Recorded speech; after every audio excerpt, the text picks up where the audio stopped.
Hola, hola, buenas tardes. Ya estamos en una transmisión más de Facebook Live desde el Instituto de Estudios y Capacitación Jurídica de INDECAC. Y hoy estamos con ustedes para hablar de un ciclo de conferencias súper interesante, pero en materia de psicología jurídica. Todo eso tiene que ver con una cuestión social, pero también tiene mucho que ver con nuestra formación de nosotros como abogados. Hola, Rodrigo, buenas tardes. Hola, ¿qué tal? Muy buena tarde, mi querida amiga maestra. Pues siempre con un gusto de verdad de estar saludando a todo nuestro amable público por Facebook Live. Asimismo, a nuestra querida maestra Georgina, que nos va a hablar de temas muy importantes el día de hoy. Temas que muchos de nosotros desconocemos, o en su gran mayoría, no me queda duda que algunos obviamente sí manejen estos temas, pero les puedo apostar que en su mayoría no manejamos esos temas tan interesantes y tan novedosos.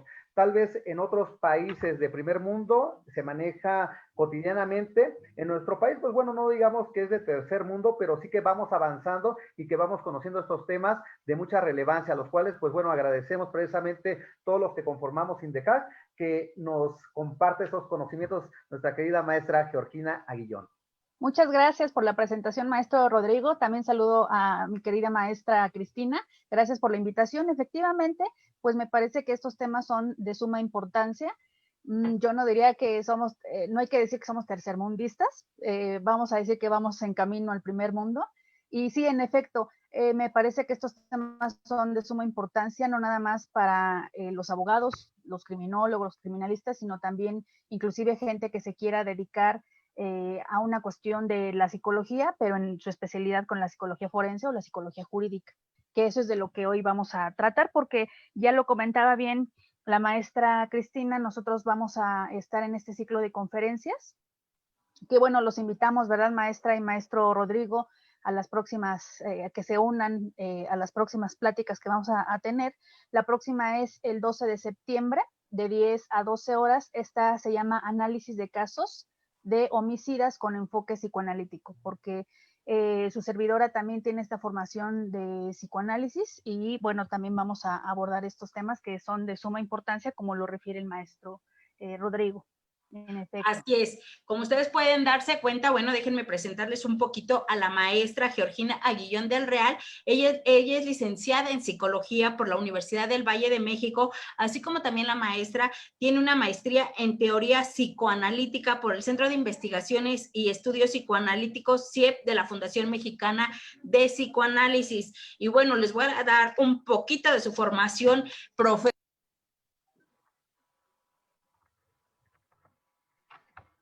Querida maestra, ¿se apagó el micrófono? Ay, perdón.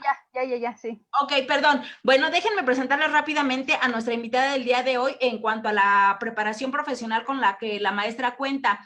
La maestra Georgina Guillón del Real obviamente tiene la licenciatura en psicología por la Universidad del Valle de México, así como una maestría en teoría psicoanalítica por el Centro de Investigaciones y Estudios Psicoanalíticos CIEP de la Fundación Mexicana de Psicoanálisis. Y les voy a mencionar solamente algunos de los diplomados con los que cuenta la maestra para no llevarnos tanto tiempo en esto.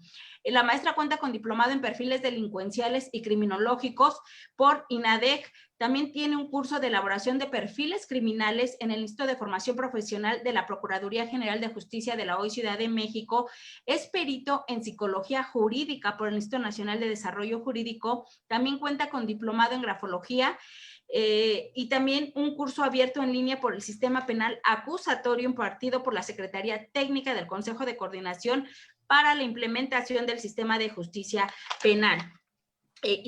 Además de que cuenta con muchísimo más cursos y diplomados. En cuanto a su experiencia laboral de nuestra invitada, de enero del 2004 a la fecha, se desempeña como psicóloga clínica con enfoque psicoanalítico de orientación freudiana y lacaniana en consultorio particular, atendiendo niños, adolescentes y adultos en el área de víctimas, victimarios, adicciones, problemas alimenticios, delitos sexuales, violencia familiar, entre otros. También, de febrero del 2007 a la fecha, funge como perito independiente en psicología forense y psicología jurídica, nuestro tema del día de hoy, interviniendo en casos ordinarios y relevantes en el ámbito del derecho civil y penal. así como también es perito independiente en psicología jurídica con intervención en diversas áreas del derecho y realiza peritajes desde diferentes metodologías de la investigación del psicoanálisis, la psicología jurídica, la psicología forense y la grafología. Como pueden ver, la experiencia profesional y laboral de nuestra invitada del día de hoy, bueno, pues nos permite hablar con ella de este tema. Y también les recuerdo que este ciclo de conferencias está siendo impartido por la maestra Georgina, como bien lo dice ella, ya llevamos a cabo nuestra primer conferencia, que fue el día 2 de septiembre, respecto de la metodología en la elaboración de peritajes en psicología forense, y este próximo sábado, en donde los estamos invitando, y digo que se sumen a todas las conferencias que aún están por desarrollarse con ella, este sábado en particular va a hablar del análisis de casos de homicidas con enfoque psicoanalítico. El próximo 18 de septiembre, en un horario de las 18:30 a las 20:30 horas, nos va a hablar del psicoanálisis aplicación en el campo jurídico. Para concluir este ciclo de conferencias, el próximo 25 de septiembre en el horario antes mencionado de las 18:30 horas a las 20:30 horas, y donde abordará el tema del abordaje psicológico en delitos sexuales de menores de edad. Y son temas súper interesantes y sobre todo que nos permiten a nosotros tener un conocimiento integral con independencia de la profesión que desempeñemos. Y como siempre, pues es un gusto para nosotros, maestra, tenerla con nosotros y hablar de este tema tan y me gustaría empezar, maestra, que nos explicara un poquito qué es la psicología jurídica, su ámbito de aplicación y por qué o para qué nos puede servir. Por ejemplo, nosotros en nuestra página de INDECAI de Facebook, pues estamos incluidos muchos abogados, muchos criminólogos, criminalistas, y van sumándose poco a poco cuestiones de psicología. Pero sí nos gustaría que a todos nos explicara un poquito para qué es la psicología jurídica y qué es. Claro que sí, maestra, con mucho gusto. La psicología jurídica, estamos hablando que es una especialidad de la psicología en general. Es decir, en la licenciatura de psicología, actualmente, dependiendo de las materias que cada universidad imparte, ustedes pueden, o las personas que están interesadas en estudiar la licenciatura, hay diferentes licenciaturas con diferentes especialidades.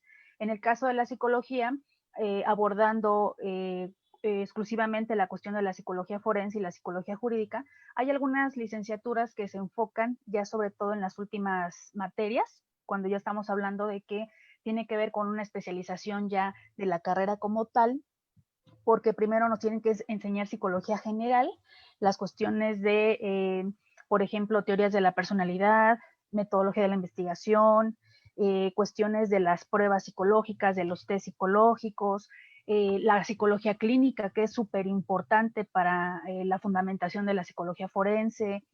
Todas estas cuestiones y características generales a nosotros como psicólogos primero nos van a dar estas herramientas y fundamentos de la psicología general, para entonces posteriormente ya tomar esta rama como especialidad de la psicología forense o la psicología jurídica. E inclusive en México ya actualmente existen maestrías que tienen esta especialidad como tal, como psicología forense o psicología jurídica, o incluso algunos diplomados. En el caso de ustedes como INDECAG, bueno, pues también estas pláticas, estos cursos, tienen que ver con esta especialización de la psicología forense y la psicología jurídica, que me parece que son temas de suma importancia y relevancia porque pues mucha gente, bueno, a mí en lo personal me ha tocado conocer algunas personas de alumnos que me preguntan, bueno, maestra, a mí me gustaría dedicarme a la psicología forense, pero no me gustaría ver cadáveres. Entonces, yo a veces como que me sorprendo un poquito porque ahí yo veo el desconocimiento de esta rama de la psicología, de la especialización de la psicología forense, porque también hay que decirlo que la psicología jurídica es una especialidad, pero a su vez la psicología forense se desprende de la psicología jurídica. Es decir, la psicología jurídica nos va a hablar de temas en lo general, donde el perito o el psicólogo puede hacer su aplicación desde esta particularidad con el enfoque de psicología jurídica, elaborando, por ejemplo, en las penitenciarías, en los cerezos, los eferesos, todo lo que tiene que ver con una cuestión jurídica y legal. Esa es la aplicación de la psicología jurídica. Sin embargo, la psicología forense todavía es una especialización o una especialidad más específica y que proviene de la psicología jurídica. El psicólogo forense, su actuación en específico, como su nombre lo indica, va a actuar en el tribunal o en el foro. Yo cuando les explico a algunos de mis alumnos esta palabra de forense, bueno, es que me dicen, lo forense yo lo relaciono con el servicio médico forense. Por eso es que yo pienso que un psicólogo forense se dedica a ver cadáveres. No, esa no es nuestra área de conocimiento, no es nuestra especialización. Por supuesto que un psicólogo forense es muy importante que tenga este enfoque y esta mente del conocimiento abierta, porque yo como psicólogo forense también voy a tener que leer las averiguaciones previas con el antiguo sistema o las carpetas de investigación. En algún momento quizá voy a tener que leer que hay alguna necropsia, voy a tener que leer alguna cuestión de alguna agresión sexual de algún menor, de alguna persona adulta. Entonces, todos estos temas que sí a mucha gente le hieren la susceptibilidad porque no están acostumbrados o acostumbradas a tratar con estos temas que tienen que ver con las cuestiones legales y jurídicas. Pues porque siempre, a lo mejor, en alguna ocasión a mí me han preguntado y me han hecho la observación que pensaban que el psicólogo forense nada más se trataba de hacer el dictamen, tú lo entregas al juez o al Ministerio Público o al abogado y hasta ahí termina el trabajo, y no. Nosotros como especialistas en estas ramas de la psicología también tenemos una participación muy activa, por supuesto, con lo que tiene que ver en la administración de justicia, porque somos peritos en el caso de los que nos dedicamos a esto, y entonces estamos en esta cuestión y en esta parte de la administración de justicia, ¿no? Que es una parte, me parece, muy importante de la psicología forense y la psicología jurídica, y que, bueno, yo que les puedo decir en lo personal, son áreas o son temas que a mí me apasionan mucho y me gustan mucho, porque tienen diferentes aplicaciones. Un psicólogo forense y un psicólogo jurídico, en su actuar laboral, pues puedes tú tener un amplio panorama de lo laboral, ¿no? Como ya les había comentado hace un momento, nosotros podemos trabajar dentro de las penitenciarias, pero no nada más ahí, sino también afuera como peritos, ya sea particulares o peritos que tienen que ver con las fiscalías, pues vamos a ir desarrollando también a su vez cierta especialización para hacer las evaluaciones a ya sea niños, adolescentes o personas adultas, ¿no? Que eso es como la parte inicial que me parece que tiene que ver con esta cuestión. Claro, y eso que platica, maestra, me resulta totalmente interesante, porque entonces, digo, usted lo ve desde su ámbito como psicóloga, pero nosotros como abogados, entonces, ¿cómo se da esa participación de usted, por ejemplo, en una cuestión de una violación a un menor? ¿Cómo es su participación? ¿Desde qué momento usted empieza a intervenir? No sé si en algún momento, o cómo se da más bien el contacto usted con el menor. O sea, me gustaría que nos platicara un poquito cómo interviene usted, porque aparte, como dice, ya no nada más es entregar el dictamen. Ahora, con este proceso en particular en materia penal, usted tiene que ir y ratificar ese dictamen y dar ante el juez esa declaración respecto de toda la información que obra en ese dictamen. Hoy tienen una mayor injerencia ustedes, una mayor participación, y sobre todo porque tanto en cualquier proceso que ustedes hoy estén siendo no parte, sino somos sujetos procesales, tanto ustedes como nosotros, hoy existe una mayor responsabilidad también. ¿Por qué? Porque además ustedes se tienen que regir por el principio de prueba especializada. Ajá. Entonces, a mí me gustaría que ahondáramos un poquito en cómo se da esa intervención, maestra, cuando se da esa implicación en delitos que tienen que ver con menores, porque uno de los temas que va a tocar usted también es donde se da esa intervención de los menores. Así es, claro que sí, maestra, con mucho gusto. En efecto, el psicólogo forense y el psicólogo jurídico también en este sistema penal acusatorio, bueno, ustedes saben como abogados que vamos a fungir como consultores técnicos, que esa también es una parte muy importante para nosotros como peritos.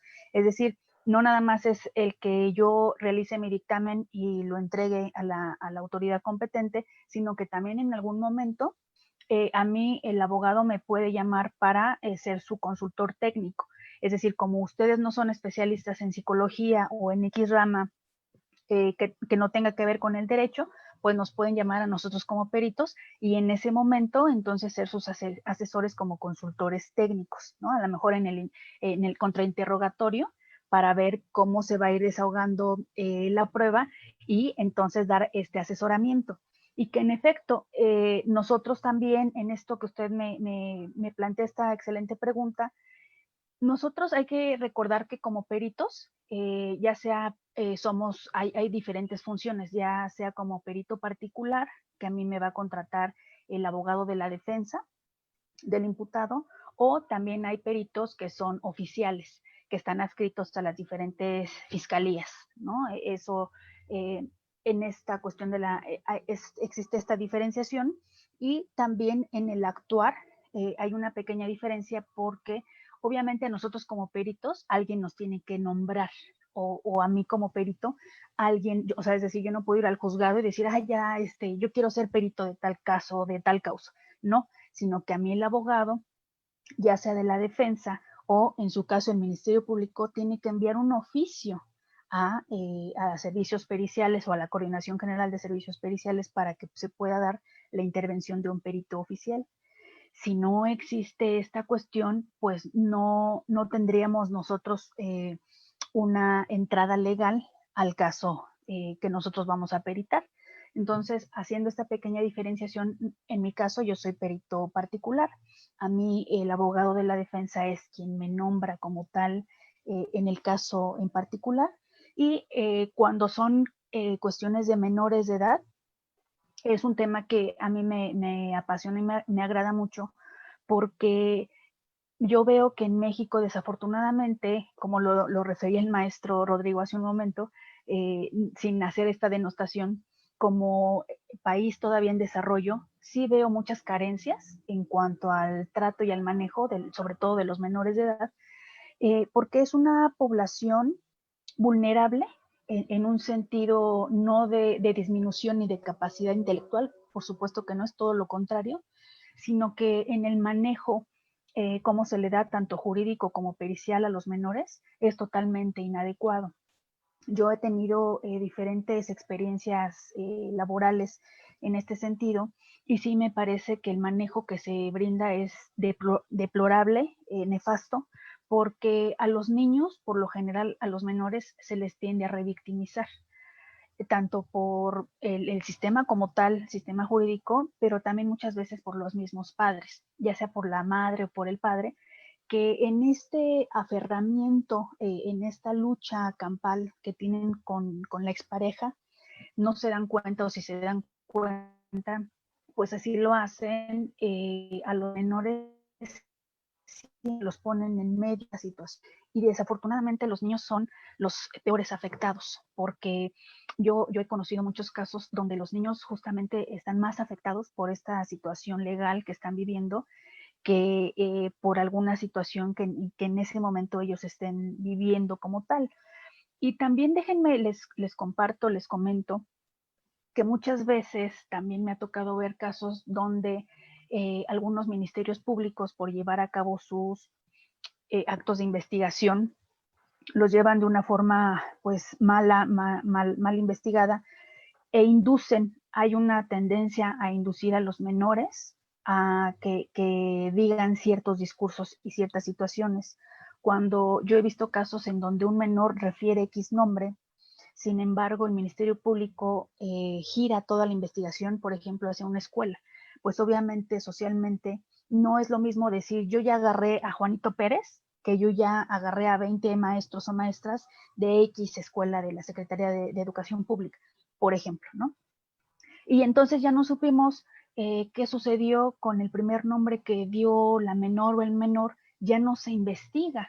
Y entonces eso se lleva a un lado y a mí créanme que me sorprende, yo no sé cómo pueda suceder eso, en donde literal el Ministerio Público le induce el nombre completo con nombre y apellidos a los menores y en este momento les enseña una fotografía del probable responsable, ya sea hombre o mujer, y le dice al menor, esta persona fue la que te hizo esto y esto y esto, y el niño va a decir, sí, efectivamente esa persona fue la que me hizo eso.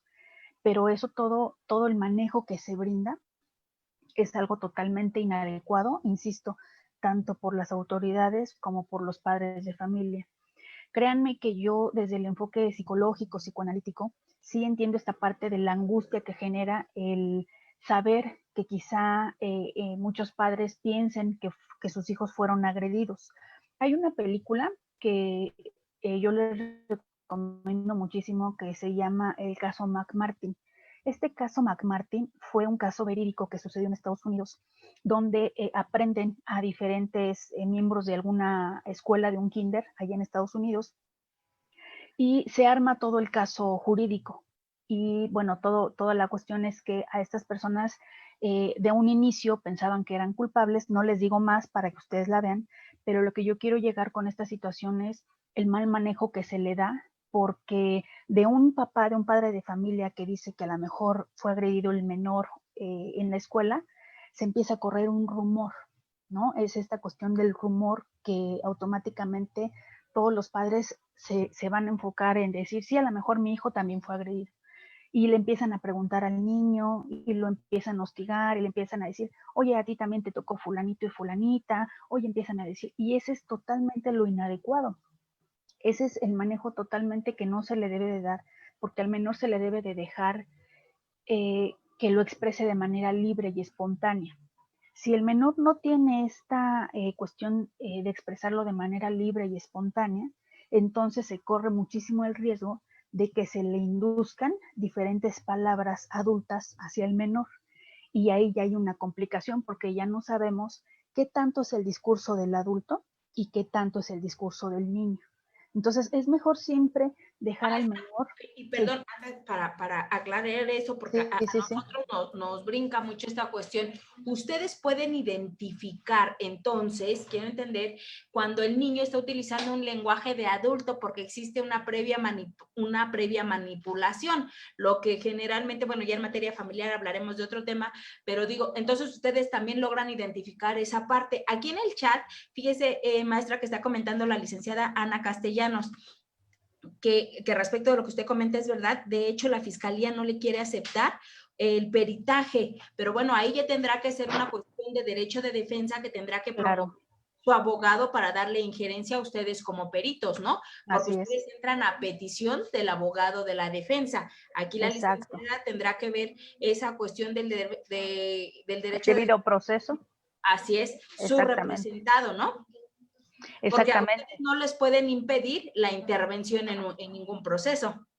No, claro que no. De hecho, pues ahí, como ustedes dirían, lo tendrán que fundamentar y motivar, ¿no? O sea, en base a qué artículo o por qué le están negando esta intervención, ¿no? No tendría por qué. O sea, si... Porque aquí suma la licenciada Ana Castellanos, dice, un asunto de abuso de una menor que la fiscalía no integró bien, decreta el no ejercicio habiendo un peritaje psicológico que deja ver la posible comisión del delito. Pero bueno, entonces ahí ya estaremos ante la circunstancia que más que una cuestión de orden psicológico que le incumbiría a ustedes como profesionales de la psicología, esto ya tendría que ver con una cuestión de más de carácter jurídico procesal, ¿no? Y que también ahí, fíjese qué importante también me parece esa pregunta, porque nosotros como peritos forenses y en psicología forense y en psicología jurídica, también a mí me ha tocado llevar a cabo opiniones técnicas. ¿Qué es esto? Bueno, nosotros también como expertos en la materia como tal, podríamos hacer una opinión técnica con base en un dictamen ya elaborado, que a lo mejor ustedes como abogados dicen, no, es que yo no soy especialista, pero sí yo veo que la metodología está está mal llevada. Se llevó a cabo un mal dictamen y entonces a nosotros nos pueden dar entrada en esa situación para realizar una opinión técnica, donde yo como experto o especialista no voy a valorar en este momento a la menor o al menor porque volvemos a esta situación de revictimizarlo, pero sí voy a hacer mi trabajo en cuanto a una opinión de ese documento previo. No sé si me estoy explicando.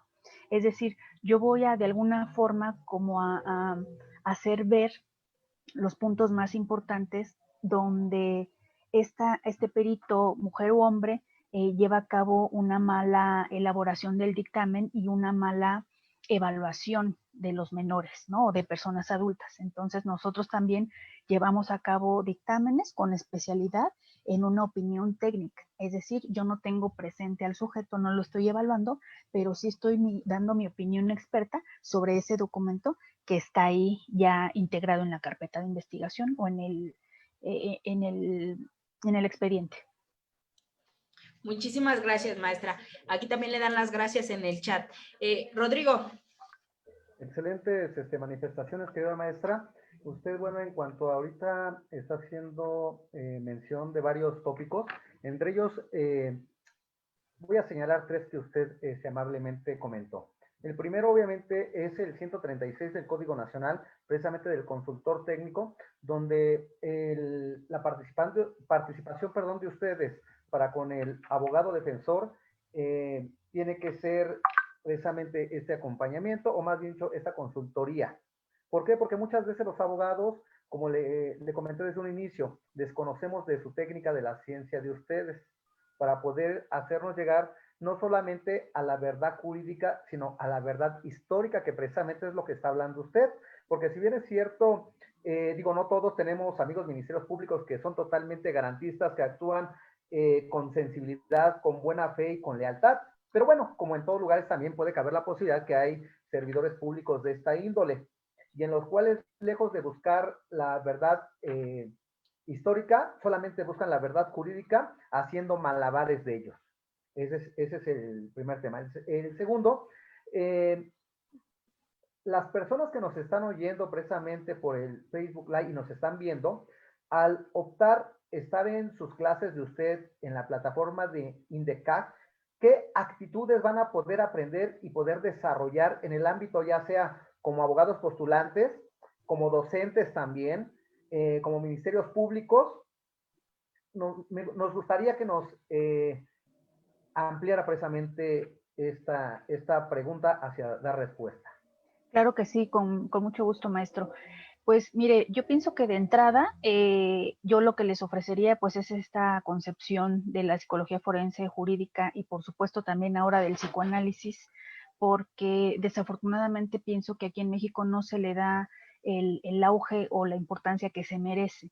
Inclusive hay gente que no conoce del tema del psicoanálisis y lo tiende a denostar porque no lo conoce, porque piensa o refiere que ya tiene más de 100 años y que es una teoría que ya justamente tiene más de un siglo. Nosotros como psicoanalistas vemos totalmente diferente al ser humano. Créanme que es un enfoque totalmente diferente, porque nosotros como psicoanalistas lo que siempre vamos a ponderar es el deseo del sujeto como tal. Ya espero que las personas, los amigos que nos estén viendo, se inscriban por favor a este curso que vamos a tener el sábado de los análisis de casos de homicidas con este enfoque psicoanalítico, porque les decía que es algo totalmente diferente, a diferencia de otros países en Europa, inclusive en América Latina, por ejemplo en Argentina, se utiliza mucho la función de un psicoanalista, inclusive en los foros jurídicos, porque nada más les voy a hacer un pequeño comentario, una pequeña introducción del curso del sábado, que nosotros desde el enfoque psicoanalítico siempre le vamos a dar entrada al deseo del otro, al deseo de este sujeto, independientemente de que la conducta que esta persona despliega es una conducta que está tipificada como tal en un código y que me dice, nosotros por eso ahí tenemos esta intersección de la psicología con el derecho, porque estamos hablando de la conducta humana. Ustedes se dedican como usted bien lo refiere, maestro, de allegarse o llegar a la verdad histórica de los hechos. Nosotros como psicoanalistas tendríamos que llegar a la verdad del sujeto. Es decir, este sujeto que sepa por qué mató, por qué violó, por qué robó, pero no desde un sentido sociológico o no desde un sentido psicológico en general, que se le dé la explicación de decir, bueno, pues es que pobrecito, cuando era pequeño, él también era violado. O pobrecito, porque sus condiciones sociales no le fueron favorables. No, el psicoanálisis es todo lo contrario. El psicoanálisis se dedica a que este sujeto se haga responsable de su acto, que independientemente de que esta persona haya hecho tal o cual acto, nosotros siempre vamos a tener esta tendencia de que este sujeto se haga responsable de su acto, porque también ahí va a haber un cambio y una modificación de esta cuestión de lo inconsciente. Muchas veces la gente se enfoca en decir, ¿un homicida nace o se nace? ¿Un asesino serial nace o se nace? No. Desde este enfoque psicoanalítico, el sujeto está buscando un lugar. Justificación, ¿no, maestra? Porque siempre Exactamente. se justificando las conductas de las personas en el ámbito de los tipos penales y entramos en la cuestión de justificar por sus antecedentes familiares, por toda la cuestión que vivieron y entonces por eso vamos teniendo este tipo de sociedad, ¿no? Y aquí lo importante, como dice usted, es entrar, conocer su conducta, pero sobre todo que él entienda, conozca y viva sus consecuencias. Sí, y también si se da paso a esto, que se le da paso también al discurso del sujeto, ¿no? Porque también hay una crítica del psicoanálisis, créanme, hay una crítica muy fuerte hacia la psicología, porque la psicología también en esta posición tiende a callar al sujeto, ¿no? O sea, es decir, yo te voy a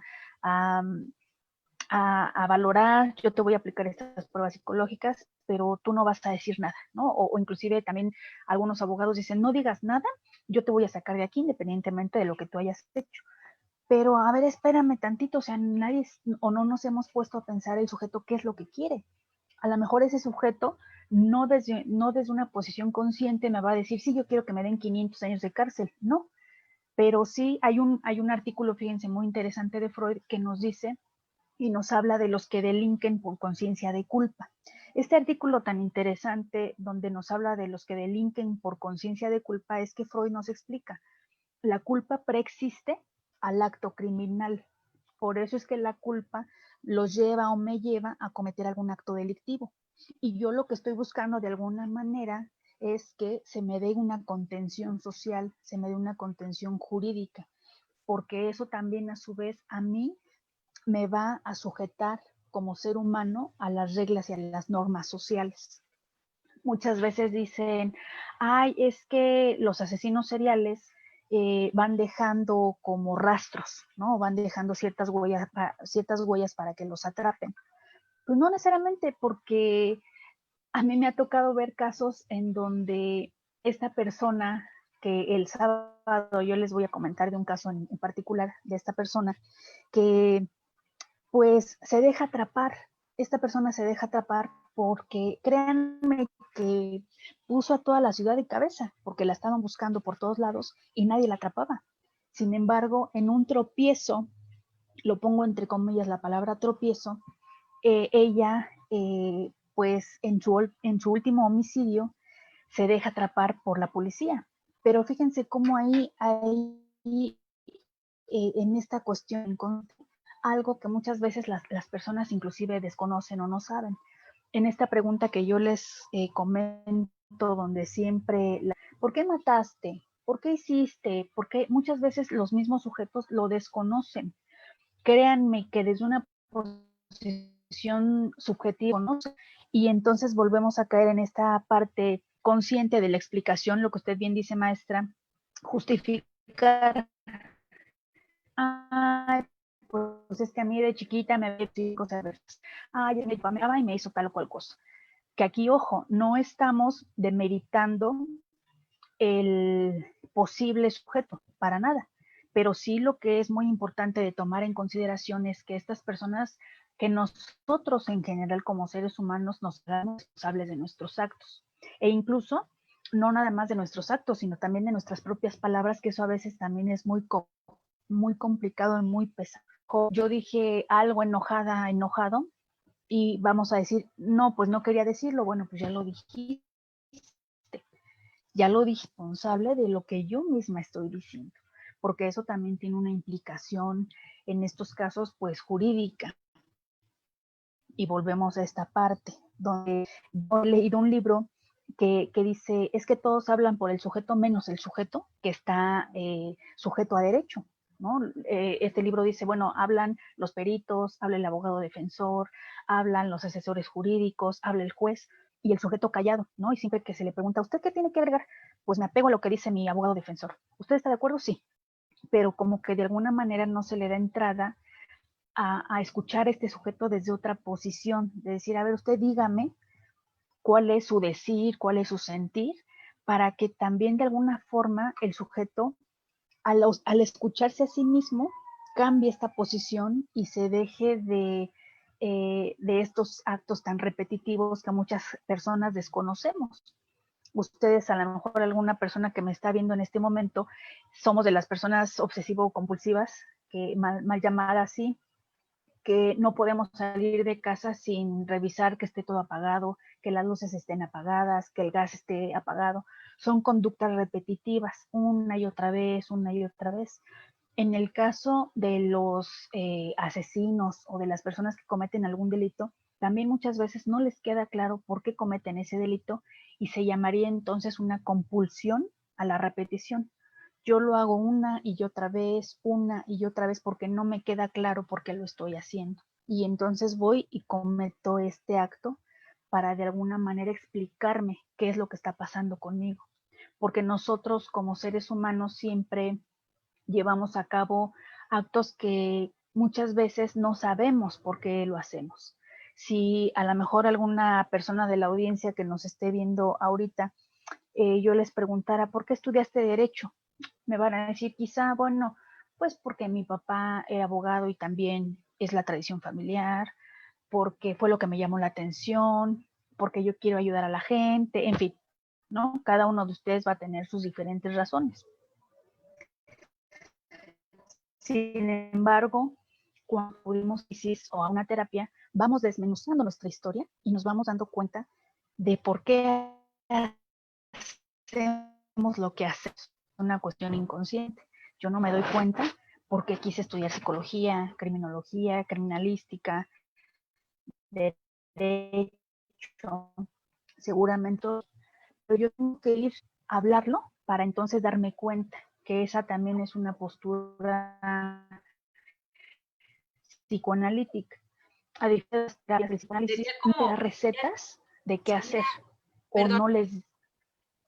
Maestra, entonces entiendo esto, ¿sería como escucharnos a nosotros mismos? Exactamente. No escuchar a los demás, la percepción y que tienen de nosotros. Escucha, sino es escuchar exacto, a mí en misma esta y parte, llegar a mi conclusión de manera personal. Y hacerme responsable, que es lo más importante y lo más pesado de escucharme a mí misma, que eso es muy importante. A diferencia, les decía, ustedes van y dicen, ay, es que sabes que yo no me quiero divorciar. Igual y no, igual y el psicoanálisis te sirve precisamente para divorciarte y ver que no estás de acuerdo o no estás cómoda o cómodo en esa relación.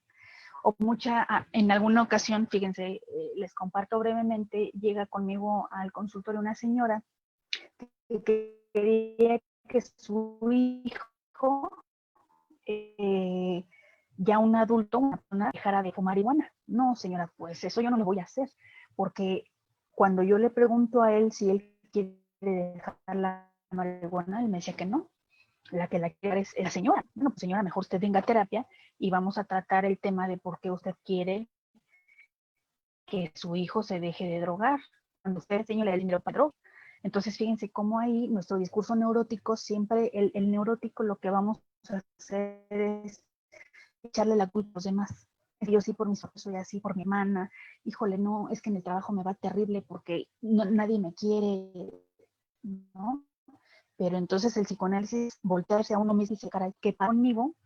Que yo no me llevo bien con mi familia, no tengo amigos, en el trabajo no me quieren. ¿Qué es lo que sucede conmigo que yo propicio estas situaciones? Y en efecto, maestra, como usted bien lo refiere, o sea, es hacerse cargo y hacerse responsable de una situación que no está fácil hacerse responsable de lo que yo digo y de lo que yo hago.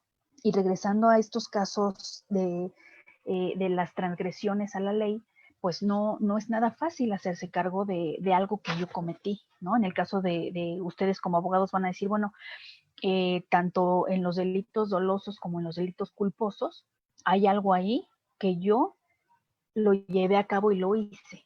que a diferencia, ustedes me van a decir, bueno, jurídicamente no es lo mismo un acto doloso que un acto culposo, porque el culposo, pues, entre comillas, yo no quise hacerlo.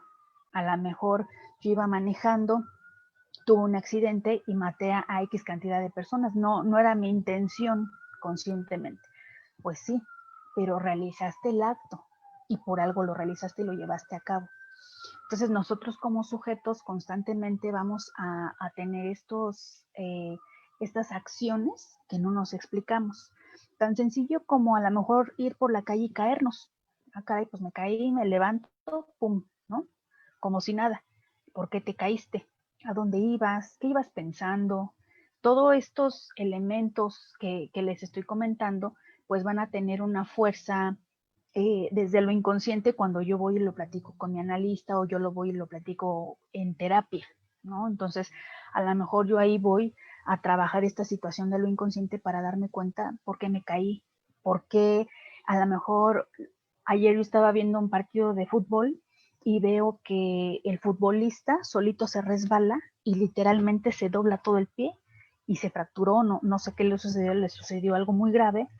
Y yo entonces ahí pienso en esta cuestión, en esta parte de lo inconsciente, ¿por qué si tú aparentemente estás bien, estás en un juego, por qué te tropiezas literalmente, ¿no? Te pones el pie, te tropiezas y te caíste. Y a partir de esta situación yo estaba escuchando que pues durante 5 o 6 meses no va a poder jugar por esta lesión que tiene. O lo he visto en muchos partidos de fútbol, ¿no? Donde se juegan copas o cuestiones así muy importantes y algo le pasa al futbolista y se cae, se derrota, ¿no? O sea, no llega a donde quiere llegar. Y si esto lo trasladamos a esta parte de lo legal, a esta parte jurídica, pues en esta similitud, aquí hablaríamos de estas cuestiones de lo inconsciente en donde a mí no me queda claro saber por qué lo hice. Y sí es muy importante, yo ojalá espero que me esté escuchando gente que lo pudiera llevar a cabo, que se pueda acercar al psicoanálisis, que, que muchas el psicoanálisis no gusta porque a veces dicen que no se entiende que los autores, por ejemplo, como Lacan o como Freud, son muy complicados y muy complejos. No, de verdad que no, yo las invito a que se acerquen a leer estos autores y otros muchos que hay dentro del psicoanálisis. Si ustedes son abogados, créanme que les va a dar otro drama y otra perspectiva del ser humano. No nada más, diría Foucault, como una cuestión de señalamiento, ¿no? De las personas que están adentro de los reclusorios son personas malas y las personas que estamos afuera somos las personas buenas, porque no es así. Yo siempre lo he dicho que aunque yo me dedico a esto, yo no estoy exenta, que espero que no, pero por eso lo digo para que no me pase, que inclusive yo, las personas cercanas a mí, no estamos exentas de que algún día nos suceda un accidente y caigamos en la cárcel. Y yo, créanme que he visto muchas personas, sobre todo juzgadores, ministerios públicos que piensan que están del otro lado, de los buenos, entre comillas, y pues como que dan todo el mazo y todo el rigor a estas personas, ¿no? O sea, eh, pues en este juzgamiento, pero no del derecho, sino de un juzgamiento moral desde una perspectiva personal, que a mí me parece que eso está fuera de toda ética, donde no se debería de llevar a cabo, porque independientemente de que esta persona haya hecho tal o cual delito, pues bueno, hay que castigarla conforme a derecho, como ustedes dicen, con el debido proceso, ¿no? Con la cantidad de años que se le deban de dar, pero sí me parece que estas personas que se dedican a impartir justicia se piensan de este lado bueno, de decir que a ellos nunca les va a pasar, que ellos son totalmente buenos y se atreven a señalar a las personas que son malas. Y créanme que no. Justamente el psicoanálisis dicen que los seres humanos no somos buenos por naturaleza. Es lo contrario. Lo que pasa es que nosotros al estar inmersos en la sociedad tenemos que acatar reglas, tenemos que acatar normas, porque pues la gente si no, entonces sería un caos. Pero si no hubieran estas normas y estas reglas, pues no sabríamos qué pasaría. Si aún así, habiéndolas, ¿no? La gente transgredimos la ley, pues imagínense, si no hubiera, ¿no? Claro, maestra. Oiga, aquí en el chat, el licenciado Jan Lovis dice, buena tarde. ¿Qué opinas sobre el daño moral en relación a los daños a los sentimientos, los cuales son propios del ser humano? ¿Considera que estos deben ser probados por dictamen psicológico? Por ejemplo, cuando muere una persona por causas imputables a un tercero, ¿es necesario que el hijo pruebe ese sufrimiento? Yo desde mi punto de vista como abogada diría, bueno, tendríamos que ver, analizar las causas ajenas y que fueron por causa de un tercero, porque pues bueno, estaríamos ante la presencia de una demanda probablemente de responsabilidad civil objetiva y tendríamos que entrar ahí al análisis y por supuesto que entra la cuestión de la reparación del daño por la cuestión de la muerte de la persona, pero también hay otro concepto que es el daño moral y ahí ustedes tienen una intervención importante. Exactamente, justamente pues se lleva a cabo la evaluación psicológica forense a la persona que se le daña esta parte moral o de los sentimientos. Sí, nosotros como peritos actuamos en estos casos de daño moral porque en mi experiencia sí hay, dependiendo obviamente, como usted bien lo dice el caso, sí hay diferentes afectaciones a la parte psicológica, psíquica, a la parte emocional, afectiva de cierto evento que le pudo haber sucedido a la persona en algún momento de la vida. Por eso es que nosotros cuando nos piden un dictamen en daño moral, nos evocamos a este daño que fue ejercido por este evento, ¿no? Que a lo mejor a una persona le sucedió lo que está muy amable, nos hacen llegar este ejemplo, y nosotros tenemos que confirmar que efectivamente este daño existe o no existe en su caso, aplicando las técnicas, metodología y las herramientas propias de la ciencia de la psicología forense para poder entonces determinar si esta persona tiene un daño en su afectación psicoemocional, que es básicamente porque nosotros obviamente no podemos hablar de daño moral como un concepto jurídico porque somos peritos en psicología, pero sí hablamos de una afectación y un daño psicológico y en su afectación biopsicosocial, ¿no? Que en algún momento este hecho en su vida le ocasionó este daño a esta persona. No sé si pude contestar la pregunta. Ahorita que nos comenten. Y también le comento, dice otra licenciada, Jolie Oscos, dice, es correcto lo que señala la ponente sobre el psicoanálisis. El problema es que el sistema de justicia penal busca elementos objetivos para juzgar, sobre todo en peritajes, donde se puede utilizar el método científico, y el psicoanálisis no es una ciencia, ya que usa otro método, otra epistemología. Claro. Sin embargo, fíjense que el psicoanálisis, por supuesto que tiene un método, tiene epistemología, e inclusive Freud justamente se encargó de darle un sustento metódico y metodológico al psicoanálisis, que por supuesto que al psicoanálisis, discúlpenme que así se lo diga, pero así es, no le interesa hacer una ciencia, es todo lo contrario, al psicoanálisis no le interesa hacer ciencia porque el psicoanálisis sabe de lo perverso de la ciencia. Y lo estamos viendo ahorita con la enfermedad del COVID, ¿no? Que cómo se maneja la enfermedad. Es algo bien interesante, pero también bien fuerte. Sí, sí, porque el decir al psicoanálisis no le interesa hacer una ciencia cuando todos estamos acostumbrados solamente a tomar con seriedad lo que se considera ciencia. Imagínese ahorita para la gente que nos está escuchando, que nos está haciendo el favor de vernos, puede haber por ahí alguna cuestión, pero va a ser bien interesante que en las sesiones que usted nos va a impartir nos explique, pero déjeselos ahí para las pláticas que va a tener, el por qué nos va a tener que explicar por qué al psicoanálisis no le interesa ser una ciencia. Acompáñenos y van a obtener un poquito de respuesta. Sí, sí, porque eso es bien interesante. Aquí hay una pregunta, maestra, el licenciado Jorge Sáenz, al que le mandamos un saludo, es gran seguidor de nosotros y le agradecemos. Saludos. Dice, una pregunta a la psicóloga. En su experiencia profesional como psicóloga, declarando ante un juez de juicio acerca del dictamen en su materia, ¿le ha tocado que el sujeto que dictaminó haya manifestado que es culpable del delito que cometió porque tiene una culpa que quería materializar? Quiero entender, licenciado Jorge Sáenz, entonces que a lo mejor el sujeto no es culpable, pero él quería materializar esta culpa. A ver si nos pudiera explicar un poquito.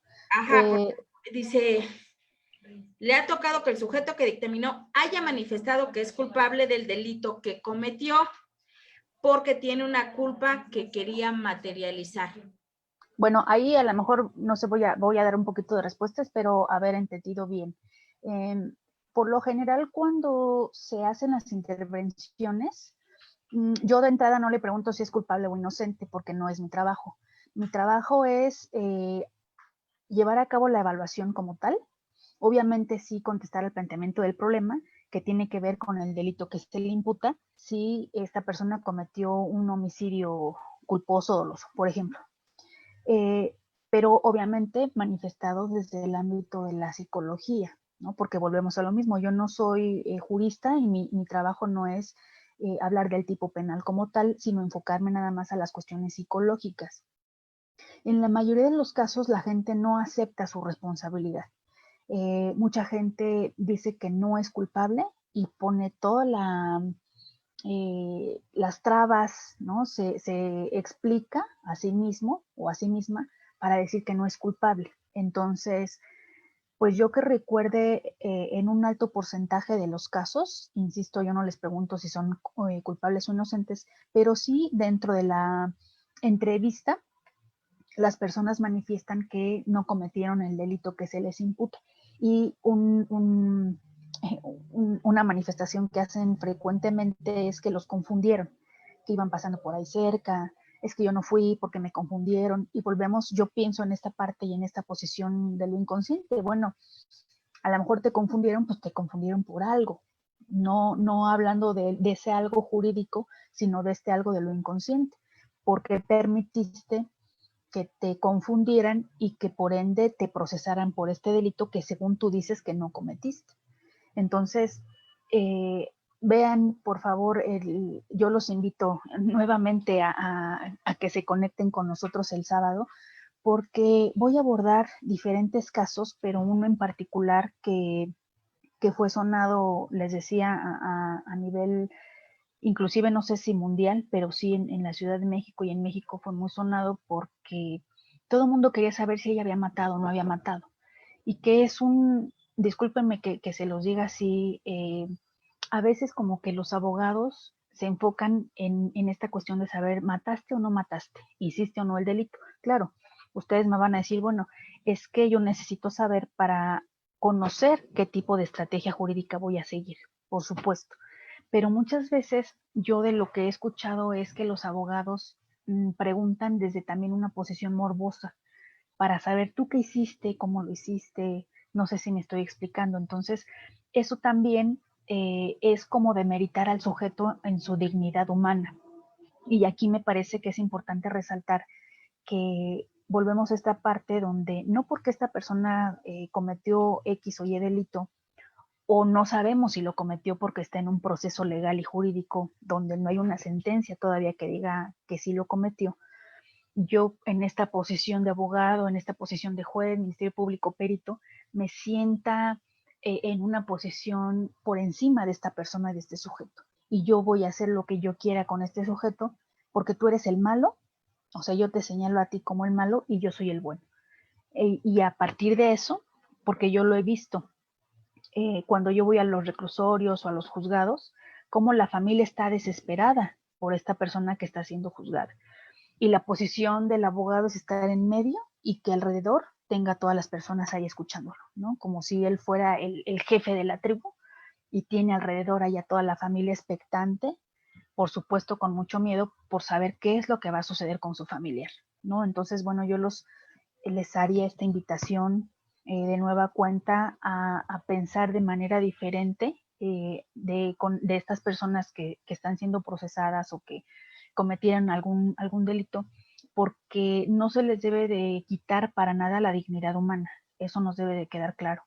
Yo conozco mucha gente que está de acuerdo en que a estas personas se les trate de manera denigrante, se les dé comida podrida de comer, no se les dé agua potable para beber, que tengan unas condiciones deplorables, ¿no? Dicen, se lo merecen porque cometieron un acto malísimo para la sociedad. Bueno, pues ustedes ahora lo están viendo con la pandemia. Nos quejamos, no salgo. Pues sí, pero mira, tienes luz, tienes tele, tienes cama, tienes comodidades, tienes comida. Ahora imagínense una persona que está en este encierro y con estas características tan deplorables, ¿no? Y que yo insisto, cuando a mí me ha tocado ingresar a los reclusorios, el trato que le dan a uno como familiar o como conocido de una persona es totalmente diferente al trato que te dan como abogado o como perito, porque saben a qué vas, ¿no? Entonces los custodios te tratan diferente. Y yo he visto cómo tratan a la familia, y yo he sido también parte de este trato, de este caso que les voy a hablar el sábado, como amistad de esta persona, ¿no? En donde te revuelven todas las cosas, te dicen, no, esto no pasa, y tú estás viendo allá afuera en el letrerote que tienen ahí, lo que puedes y no puedes pasar. O yo he ido con mi identificación oficial y me dicen, es que su licencia no vale. Oye, pero allá afuera dice, no, pues es que no puede pasar. Sí, nos encontramos ante cuestiones ya más complejas ahí, pero bueno, eso ya sería materia de la cuestión del servicio penitenciario y toda la administración ahí, ¿no? Maestra, bueno, para no quitarle tanto tiempo, y es súper interesante, y los invitamos a que participen en este ciclo de conferencias que pues obviamente, como han escuchado a la ponente, tiene todo el conocimiento del cual podemos aprender, y sería interesante verlos en estas conferencias para efecto de hacer estas preguntas, este intercambio de ideas de conocimiento con la maestra Georgina Aguillón del Real. Aquí en el chat, maestra, la licenciada Nadia Juárez Yáñez nos menciona, ¿tendrá un número a efecto de ofrecerla como perito en psicología?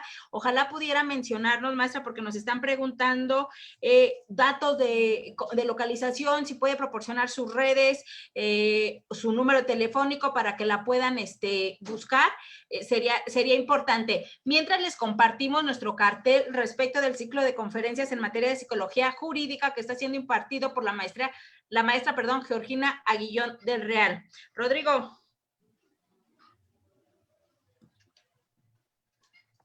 Pues así es, mi querida maestra. De hecho, observando precisamente el temario, podemos observar que, como lo había hecho manifestación desde un inicio, a los abogados postulantes precisamente debemos de adquirir este conocimiento. Si bien es cierto, pueden estar los profesionistas como consultor técnico, pero nosotros tenemos que tener las bases. Por ejemplo, vemos en el primer tema, o su tema más bien, es metodología en la elaboración de peritajes en psicología forense. El segundo, los análisis de casos de homicidas con enfoque psicoanalítico. El tercero, el psicoanálisis y su aplicación en el campo jurídico. Y el cuarto, que no había hecho mención, abordaje psicológico en delitos sexuales de menores de edad. Si bien es cierto, son temas extremadamente muy sensibles. Y pues bueno, aquí quedaría una pregunta que, bueno, posiblemente al aire por cuestiones de tiempo. Si bien es cierto, hablamos de no justificar a las personas que realizan un acto típico, pero si bien es cierto, varios pequeñitos o pequeñitas están o son parte de factores victimógenos. Entonces, cuando ellos llegan a una edad adulta o cuando son susceptibles a que precisamente les fijen medidas de seguridad, se tendrían que tomar en cuenta por parte del juzgador o no. Eso podría ser una respuesta que nos puede llevar a muchos minutos o mucho tiempo, pero que posiblemente le pediríamos que lo abordara en las clases que muy amablemente va a otorgar con INDECAJ. Claro que sí, muchas gracias, maestro Rodrigo, con mucho gusto. Pues la verdad es que se quedan obviamente muchas cuestiones en el tintero.